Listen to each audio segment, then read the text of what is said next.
Yan guys, good morning. We are here at the Queen Margaret again, no, dito sa Lucena. And we stayed overnight.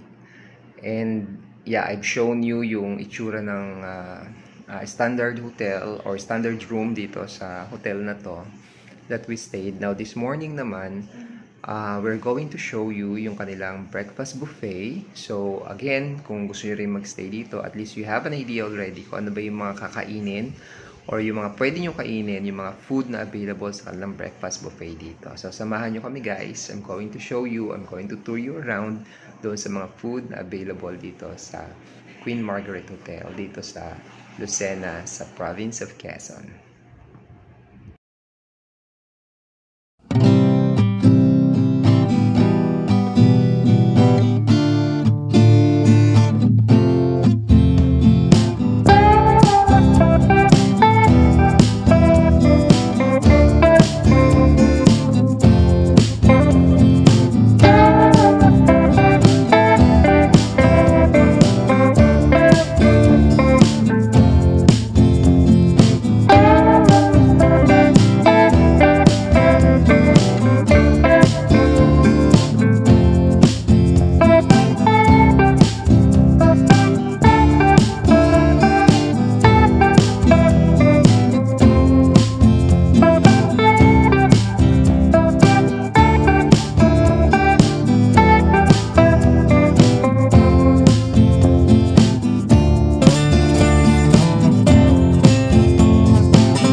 Saan?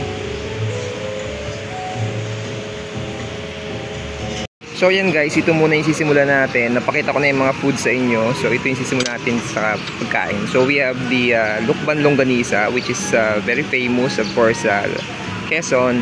And then they have the chicken sausage. And then the baked fish fillet. Sinubukan muna natin yung kapiraso muna ng pusit, no? And of course, we have black coffee. Lalagyan natin yan ng creamer and butter and the omelette. That everything is there. So, subukan natin guys. Sorry ma'am, pag nakadaki ka Yan guys, enjoy lang natin ng food dito sa Queen Margaret. And enjoy watching guys. Sausaw natin ng pusit sa suka.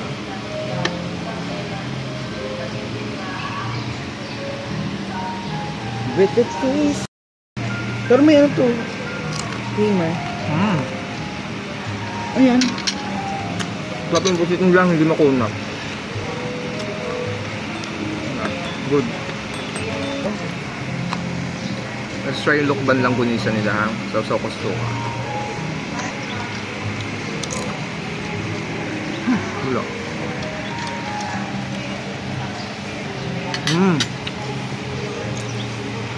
Everything is good. Kain muna tayo guys. And guys, let's check the omelette. So meron tong cheese, pepper, ham, everything, no? Yan. Omelette. Creamy siya. Sige, kain lang muna. Yan guys, let's also try their salad. So, Caesar's dressing, of course with the Parmesan cheese, tapos may cheddar cheese ako nilagay. And we'll try this one. So yun guys, this is our experience here at the breakfast buffet at Queen Margaret Hotel. Yan, so I hope na-enjoy ninyo guys, and patapusin ko na yung vlog ko dito guys. Yan, so guys, we are done with breakfast buffet. And by the way, yung price na dito is 495 if you're just going to go walk in. And for kids, 295. So, yun lang guys. I hope you learned from this video. See you on our next vlog. Bye-bye!